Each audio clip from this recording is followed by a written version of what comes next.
Hoje o nosso tema é sobre política, o cristão e a política. E a primeira pergunta, eu quero começar tentando dar uma definição básica. O cristão, ele deve se envolver com política, sim ou não? Sim, bem, o cristão, antes de mais nada, ele é cidadão de algum país. Ele é cidadão de algum país. E como tal, ele tem direitos, deveres, obrigações e, portanto, a participação dele na política está bem dentro da sua vocação terrena. E, então ele deveria, de maneiras diferentes, de acordo com o chamado e a vocação que ele tem, se envolver na política. E eu creio nisso. Ele pode se envolver de diversas maneiras. Aqui que está o problema, não é? Ele pode se envolver se candidatando a um cargo político, ele pode se envolver exercendo o seu direito de voto, ou então dando a sua opinião nas redes sociais, que hoje em dia é extremamente possível, participando de greves, passeatas, desde que dentro dos limites estabelecidos pela lei. Ele pode fazer isso, ele é um cidadão, ele tem o direito de fazer isso. A questão é ele fazer da maneira correta, não é? Usar os meios corretos para essa participação. Então, eu não veria problema do cristão envolver-se ativamente na política, inclusive partidária, militar, a favor de uma causa, desde que isso seja, que não vá contra alguns princípios da palavra de Deus. E, de forma geral, assim, qual seria a forma bíblica de um cristão se envolver nessas questões políticas, né? Eu sei que o senhor mencionou greves, passeatas, a militância ali, até mesmo partidária, o senhor mencionou. Qual seria uma forma bíblica? Quais seriam princípios bíblicos que o cristão deveria ter em mente para seguir esse caminho? Certo. Uma dificuldade que a gente tem para responder essa pergunta é que quando a Bíblia, que é a nossa regra de fé e prática, ela foi escrita, o sistema era diferente do que era hoje. Então era o império, havia um rei, havia um governador, a monarquia era o sistema que era usado, né? Os reis governavam de maneira absoluta. Hoje em dia a gente vive num sistema democrático que é completamente diferente e desconhecido do mundo do Antigo Oriente, quando a Bíblia foi produzida. Então, para a gente achar princípios, nós precisamos fazer isso com muita cautela. Paulo, lá em Romanos capítulo 13, diz que toda autoridade procede de Deus. E quando ele disse isso, era Nero, o imperador, aquele que promoveria a primeira grande perseguição contra os cristãos. Ele disse que toda autoridade vem de Deus, que nós devemos estar sujeitos à autoridade, que nós devemos pagar impostos à autoridade, que a autoridade foi constituída por Deus para punir os maus e proteger os bons, o bom cidadão.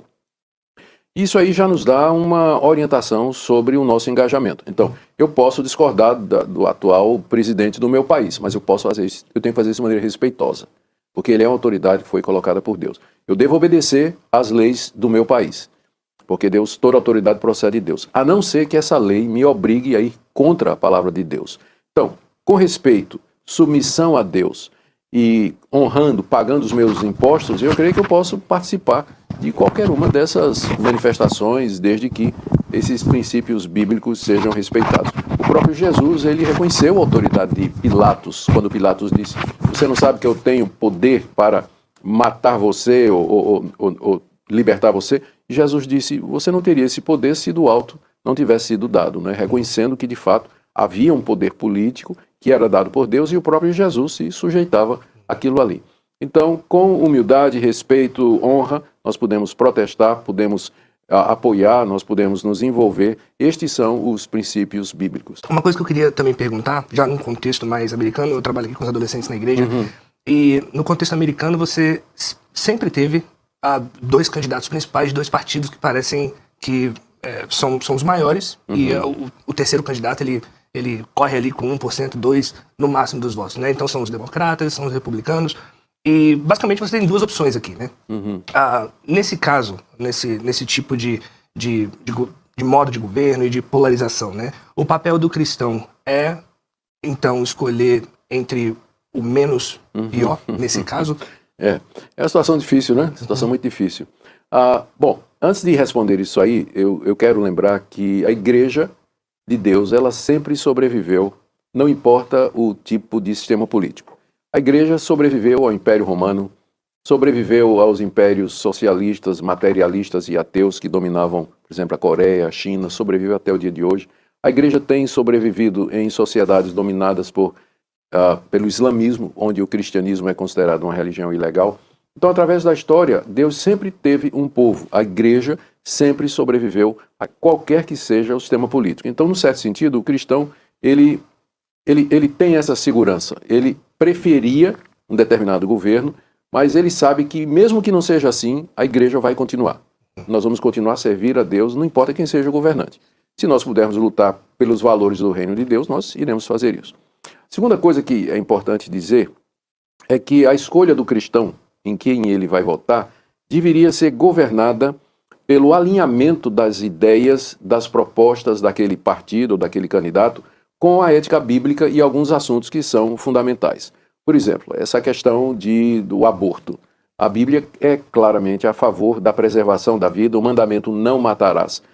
Claramente fala que nós não devemos tirar a vida de um semelhante. A Bíblia se refere à criança no ventre da mãe como sendo uma pessoa. Fala de João Batista já cheio do Espírito Santo. Davi, quando estava no ventre da mãe, Davi fala que Deus o conheceu quando o entreteceu, o teceu no ventre da sua mãe. Tem uma lei lá no Antigo Testamento que diz que se numa briga um homem ferir uma mulher grávida e ela vem a abortar, o homem vai ser punido por isso, vida por vida, equivalendo às duas coisas. Então a Bíblia é claramente a favor da preservação da vida. Então, se tiver um candidato que esteja alinhado com isso, já sinaliza qual deveria ser a escolha do cristão, não é? Ou então em outras questões, como questões de gênero, que hoje em dia são muito debatidas, né, nas escolas e tudo mais, a Bíblia claramente fala de que Deus criou um homem, criou uma mulher, e que gênero e sexo são idênticos, né? Hoje em dia eles fazem a separação, sexo é biológico, gênero é a identidade social que você escolhe. Mas para nós o gênero é determinado pelo sexo, que é determinado pela biologia, né? A pessoa nasce ou homem ou mulher e não tem como mudar isso aí. Então, isso já seria mais um ponto, não é? A questão de liberdade de expressão, de religião, de crença, isso também é um ponto que o cristão deveria lutar para que permanecesse na sociedade onde ele vive, não é? Então, o partido ou o candidato que apresenta valores similares ou que haverão de beneficiar a economia, sim, sem dúvida, a liberdade de expressão, sem dúvida nenhuma, proteção à religião, proteção à vida, isso deveria merecer a atenção do cristão. Agora, às vezes o candidato que tem essas posturas, ele nem sempre é assim uma pessoa que inspira muita confiança ou que a gente votaria por conta da pessoa dele, não é? Mas é como você disse, às vezes a gente tem que escolher o menos ruim. Menos ruim. Você disse no Brasil, você disse nos Estados Unidos, né? Mas no Brasil é a mesma coisa. Né? É verdade. Me parece que as coisas que acontecem aqui sempre chegam lá também, teologicamente também, politicamente.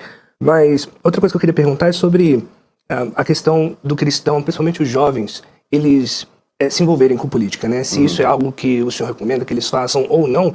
Até porque, hoje em dia, eu percebo assim, uma aversão muito grande à política. Tudo que tem a ver com política parece que é algo que as pessoas não querem nem saber, querem simplesmente sair desse caminho, né? O que pode ser algo também meio que histórico, né? Os cristãos também, antigamente, eles foram para monastérios querendo sair da cidade, né? Hoje em dia também as pessoas não querem ficar na cidade, parece que querem comprar uma fazenda, ficar lá quietinho na deles, né? Mas... voltando à questão dos jovens se envolverem com política, o senhor acha que isso é algo bom? Acha que os jovens devem seguir? Esse é um caminho honrado para um jovem cristão seguir? Eu acho que sim. Eu acho até que deveria ter mais jovens com vocação política que pudessem ocupar cargos de relevância, de decisão nos governos, o que nos ajudaria bastante a passar determinadas leis que protegem todos esses direitos, né, as liberdades civis fundamentais que eu acabei de falar, que é o direito à existência, o direito de expressão, o direito de crença, de religião, de consciência. Então nós deveríamos, né, ter mais jovens adolescentes envolvidos e com vocação para isso, que seguisse o caminho da política para ocupar esses cargos, não é? Então eu creio que sim. O problema é que às vezes eles não sabem discutir as ideias sem polarização e a opinião política acaba dividindo, inclusive igrejas.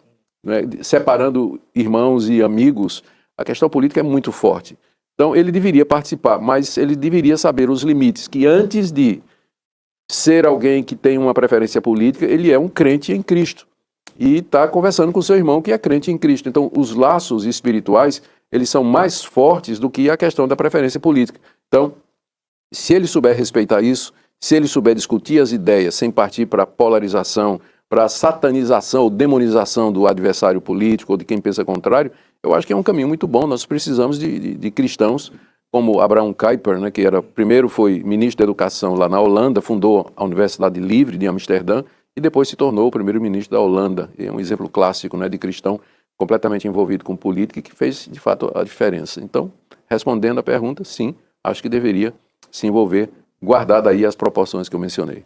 Sim, e às vezes parece também que as pessoas pensam que se envolver com política, se eu virar um político e eu sou cristão, eu tenho então que, de alguma forma, ser alguém que vai militar pela igreja simplesmente no Senado ou aonde eu estiver, né? Mas aí entra um negócio de tipo, nossa, eu vou votar só naquele candidato porque ele é crente e ele vai ajudar, sei lá, a não fechar a igreja ou alguma coisa assim. E a verdade é que a política ela tá ali para beneficiar o país. Beneficiar o país. Isso tem que ser levado em consideração. O político crente, ele não é um tarefeiro da igreja. Ele não está lá para arrumar a igreja resolver seus problemas com imposto de renda, construir um templo, adquirir uma propriedade, não é, de maneira nenhuma. Ele deve militar em favor da sociedade, do povo em geral. É isso que ele deve buscar. E é claro, né, que ele deve lutar pelos valores e pelos direitos civis fundamentais, que são aquelas liberdades, o direito à vida, direito à expressão, a liberdade de consciência, liberdade de crença. Tudo isso é importante a ponto de que o político que é cristão, ele vai lutar pela liberdade de religião, não somente para os cristãos, mas para toda a religião, porque a liberdade de todos é a nossa. Não é? Nós não vamos lutar, o político cristão não vai lutar somente pela liberdade do cristianismo, se expressar, mas para os hindus, para os muçulmanos, para os budistas, enfim, para todas as religiões. Inclusive, quem mais lutou pela liberdade de religião e de expressão, historicamente falando, foram os cristãos, porque eles entenderam que a liberdade de todos é a deles também. Então, é um projeto que é importante ser observado na hora que a gente fala em política e em quem a gente vai votar. Sim. É um ano de eleições. No Brasil, as eleições já aconteceram, aqui nos Estados Unidos vão acontecer agora mês que vem. E a gente pode ter, de ambos os lados até, um candidato que vai ganhar e vai trazer ali coisas que não são políticas que nós não concordamos como cristãos. Sim. Como o cristão deve resistir a essas leis anticristãs, vamos colocar assim, se chegar a esse ponto, né? E se essa resistência ela pode vir com desobediência civil e violência. Sim. E aí eu quero também trazer à memória esse alemão, Dietrich Bonhoeffer, que chegou a um limite assim de violência, né, de plot contra o Hitler, contra algo muito extremo, né? E se isso encontra guarida na palavra de Deus. Bom, vamos ver se eu consigo lembrar de tudo isso aí que você perguntou. Porque é muita coisa, não é? Então, veja bem, nós temos exemplo no Novo Testamento de desobediência civil. Aliás, no Antigo também. No Antigo você tem casos como, por exemplo, das parteiras egípcias, né, que Faraó mandou que matassem os meninos hebreus, e elas desobedeceram. Desobedeceram a ordem direta do Faraó, e Deus as abençoou grandemente por isso. Temos também o caso de Daniel. O rei passou uma lei absurda de que ninguém poderia orar durante um determinado período, a não ser a ele, que era considerado uma divindade. O Daniel ignorou completamente, e todo dia ele se ajoelhava no seu quarto 3 vezes por dia e orava ao Deus dele, o Deus de Israel. Não é? Foi inclusive denunciado pelos inimigos por isso, foi parar na cova dos leões e Deus o livrou de lá. Os 3 amigos dele foram jogados na fornalha ardente exatamente porque desobedeceram a ordem para adorar a estátua, imagem de ouro do rei Nabucodonosor. Então, mais um caso de desobediência. No livro de Atos, você encontra os apóstolos desobedecendo a ordem do Sinédrio, que era a autoridade local. A ordem era para não pregarem e não ensinarem mais no nome de Jesus, não é? E eles responderam: julguem vocês mesmos se é mais importante obedecer a vocês do que a Deus. E continuaram pregando o evangelho. Foram presos, chicoteados por isso, mas é um caso de desobediência civil. Então, eu diria que a regra é essa. Toda vez que a autoridade me obriga a desobedecer a Deus, então eu estou desobrigado de obedecer à autoridade. A minha consciência está presa primeiramente a Cristo e, em seguida, a autoridade civil. Se a autoridade civil me empurra contra Cristo, para que eu vá contra Cristo, não é que eu posso, eu tenho o dever de desobedecer à autoridade civil ainda que isso me custe a liberdade, a vida, bens e uma série de outras coisas e de consequências que certamente virão. Mas aí, se a gente chegar nesse ponto, né, temos que estar dispostos ao martírio, inclusive. Mas a regra é essa, é quando a autoridade me obriga a desobedecer a Deus. Agora, sobre o caso do Dietrich Bonhoeffer, ali, eu acho que foi extremo. Eu não consigo imaginar o apóstolo Paulo tramando junto com Pedro e João a morte de Nero. Né? Eu não consigo imaginar. Eu consigo imaginar eles orando pela conversão, continuando o testemunho, dando sua vida, mas não a ponto de participar de um complô, juntamente com outros da resistência. Ele não foi o iniciador disso, né, o Bonhoeffer, mas ele participou desse complô que já havia para tirar a vida de Hitler, que acabou falhando, né? Hitler descobriu e ele e outros foram mortos por isso, né? Eu acho que ali foi extremo. Não creio que um cristão verdadeiro deveria chegar a esse ponto, mas orar pela conversão e esperar a libertação de Deus no tempo de Deus. Orar pelas autoridades, crendo que elas foram instituídas por Deus e esperar no Senhor. Esperar no Senhor. Uhum. Nesses casos extremos assim. Sim. E desobedecer no que ela quiser que eu faça, que é contrário à palavra de Deus. Muito obrigado pelas explicações e pelas respostas. Eu agradeço aqui a presença do Senhor como sempre. E dizer aqui para as pessoas que estão nos assistindo, irmãos, sigam a CTK United, tá aqui todas as redes sociais, segue lá, dá o seu like nesse vídeo, compartilha com seus amigos e se inscreva no canal para que mais pessoas tenham acesso a esse vídeo e a essas perguntas que com certeza abençoarão muitas e muitas vidas. E eu vejo vocês então no próximo, talvez eu não veja vocês, né? Mas com certeza vocês vão ver esse programa aqui com o pastor Pedro quando ele voltar. Fiquem com Deus, Deus abençoe vocês e tchau. Olá pessoal, aqui é o pastor Augustus Nicodemos com mais uma edição do Augustus Explica, um programa do United TV que vai ao ar com o objetivo de abençoar você, imigrante aqui nos Estados Unidos, e você que nos ouve em qualquer parte do mundo. E vou começar com a pergunta de hoje: por que é que nós podemos ter certeza de que a Bíblia não foi manipulada? Vamos lá.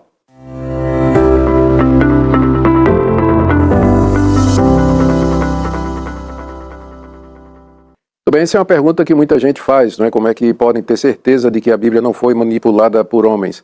Eu creio que a pergunta usa o termo manipular no sentido pejorativo, ou seja, que pessoas adulteraram, editaram, aumentaram, diminuíram coisas do original, daquilo que foi produzido originalmente pelos autores bíblicos. A razão, o que nos dá confiança de que isso não aconteceu, é que nunca a Bíblia esteve na mão de uma única pessoa. Pensa bem, se a Bíblia tivesse ficado durante alguns anos, né, décadas, na mão de uma única pessoa, essa pessoa poderia ter alterado a Bíblia do jeito que quisesse e ninguém saberia, porque ninguém teria uma cópia para poder fazer uma comparação. Só que isso nunca aconteceu. Desde o início, desde que saiu, por exemplo, da pena do apóstolo Paulo, a carta aos Romanos foi multiplicada. Ela foi copiada, centenas e centenas de vezes, de maneira que antes do final do primeiro século já havia um chamado Corpus Paulinus, um corpo das cartas, um conjunto das cartas de Paulo circulando no Império Romano, e fora dele, inclusive, com tradução para o copta, para o egípcio, e mais tarde para o latim, posteriormente para o grego. Então, nunca houve um momento em que algum livro da Bíblia ficou na mão somente de uma pessoa. Então, o que acontece? Quando a gente compara os manuscritos mais antigos que nós temos, e aproveito para dizer que a Bíblia é o livro que tem mais cópias antigas do que qualquer outro livro da humanidade. Só do Novo Testamento nós temos mais de 5.000 cópias, quer por inteiro, quer parciais, dos livros do Novo Testamento. Então vamos supor que alguém quisesse alterar a carta aos Romanos, manipular a carta aos Romanos. Na hora que ele fizesse isso e publicasse, outras pessoas teriam a carta aos Romanos, original, e ia dizer: isso aqui está errado. Hoje nós temos uma ciência chamada autocrítica ou manuscritologia, que compara os manuscritos antigos que nós temos da Bíblia. E nós podemos, ao fazer essa comparação desses 5.000 manuscritos da Bíblia, chegar a uma conclusão perto de 100% do que foi o texto original. Porque nós comparamos o tempo, o local de onde procede o manuscrito, o tipo de escrita, se é cursivo, se é uncial, que é maiúsculo, e assim por diante. É toda uma ciência, não dá tempo para a gente falar aqui. Mas esse é o ponto aqui. Eu sei que a Bíblia não foi manipulada, porque nunca teve ocasião para isso. Porque ela sempre esteve na mão de muitas igrejas e de muitas pessoas que certamente levantariam uma voz se aparecesse uma cópia distoante. e há algumas cópias que são destoantes, e essas cópias são rejeitadas porque elas não batem com a leitura da maioria dos manuscritos ou com a leitura dos manuscritos mais antigos. Você pode ler a Bíblia sabendo que você está diante do livro antigo mais bem atestado, testificado cientificamente que nós temos aqui no nosso mundo. Muito bem, pessoal, espero que vocês tenham gostado da resposta e do que nós acabamos de dizer aqui, e aproveita para você já seguir o nosso canal, cujo endereço está aqui, é o endereço da United TV. E eu vejo você no próximo Augustus Explica. Até lá.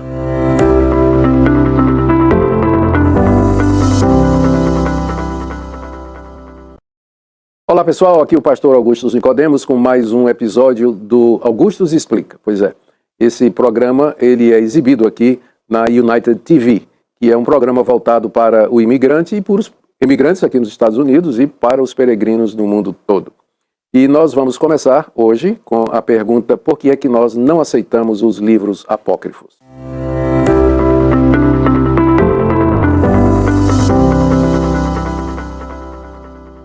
Muito bem, a pergunta de hoje é: por que é que nós não aceitamos os livros apócrifos? Bom, a primeira razão é que os critérios de canonicidade que foram estabelecidos pela Igreja Antiga incluíam que o livro, para ser considerado canônico, parte da Bíblia, ele deveria ter sido escrito por um apóstolo ou por alguém associado a um apóstolo. Ele deveria ter aceitação universal das igrejas.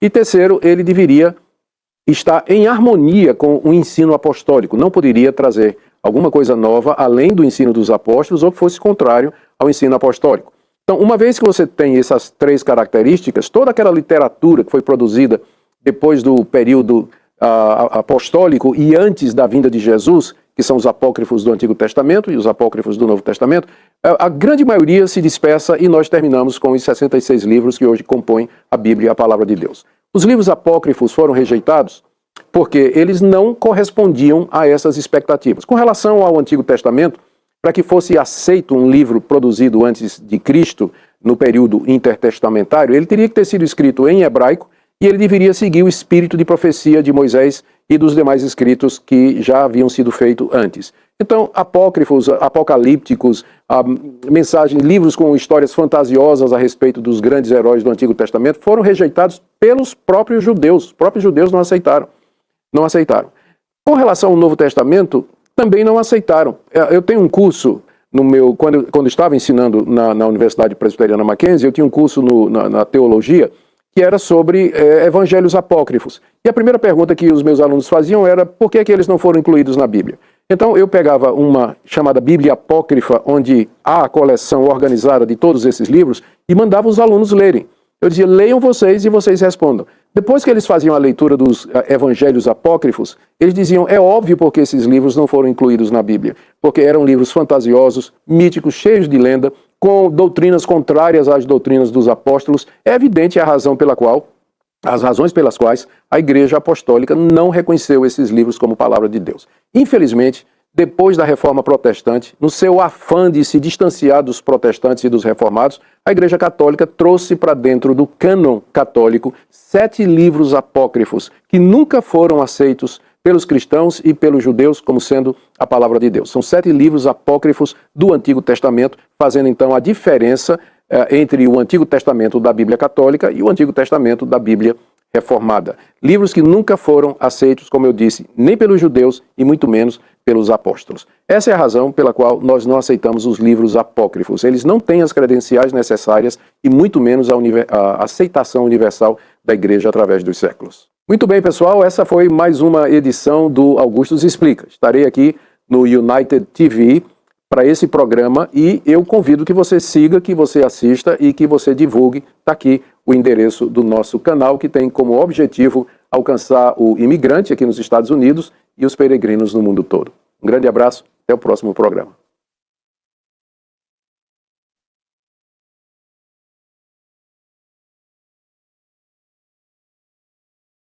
Olá pessoal, aqui é o pastor Augustus Nicodemos com mais uma edição do Augustus Explica, um programa do United TV que vai ao ar com o objetivo de abençoar você, imigrante aqui nos Estados Unidos, e você que nos ouve em qualquer parte do mundo. A pergunta de hoje é: como nós podemos explicar a uma pessoa que não é cristã que a Bíblia de fato é a verdade e a palavra de Deus? Vamos lá.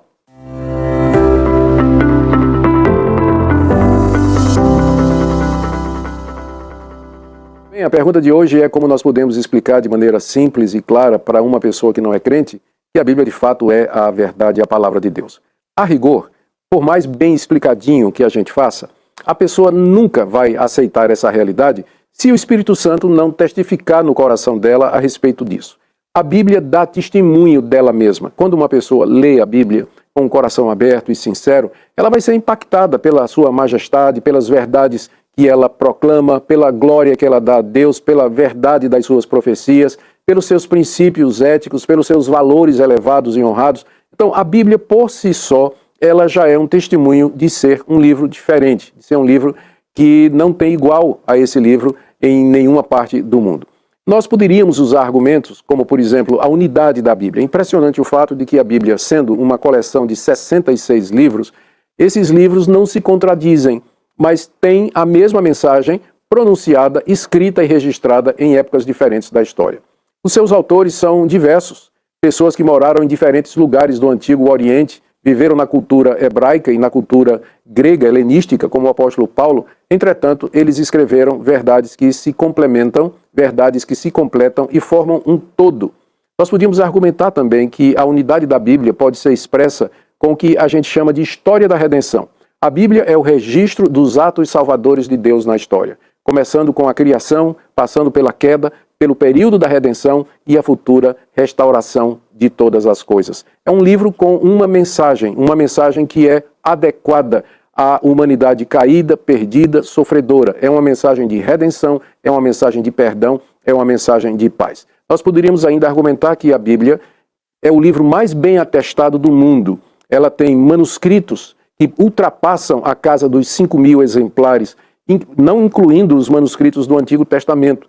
É um livro antiquíssimo que traz verdades eternas através de histórias contadas na época em que foram escritas. Então nós podemos usar toda essa série de argumentos para não esquecer o mais famoso, que é o argumento da veracidade das profecias. Pega, por exemplo, Isaías capítulo 53, onde parece que o profeta Isaías, que profetizou 600 anos antes de Cristo, estava ao pé da cruz, contemplando Cristo preso na cruz ao lado de 2 salteadores, morrendo pelos nossos pecados. Isaías descreve com tanta clareza a morte de Cristo, os detalhes da crucificação, que ele é considerado o 5º evangelho da Bíblia, tal a clareza com que ele fala da morte e descreve os detalhes da crucificação de Jesus. Poderia citar outras profecias também que se cumpriram com exatidão, para o que não há uma explicação natural, a não ser que de fato é um livro inspirado por Deus. Mas faça o teste você mesmo. Compre uma Bíblia, adquira uma Bíblia. Comece a ler pelo Evangelho de João e diariamente peça a Deus que ilumine o seu coração, que lhe mostre se esse livro é verdade. E eu garanto a você que antes de você chegar ao fim, no livro de Apocalipse, você já vai ter descoberto isso, que a Bíblia de fato é a palavra de Deus, ela é a verdade, é a revelação escrita do nosso Senhor e Criador e que nos traz tudo aquilo que nós precisamos saber para sermos salvos de nosso pecado e viver nesse mundo uma vida que glorifica a Deus. Pois é, pessoal, esse foi mais um programa da série Augustus Explica, que vai ao ar aqui na United TV. Queria convidar você, se você foi abençoado por esse programa, a nos seguir. O endereço está aqui embaixo. Convide outras pessoas, divulgue para que mais pessoas possam participar, especialmente os imigrantes aqui nos Estados Unidos e os peregrinos em todas as partes do mundo. Muito obrigado pela sua audiência e até o próximo programa.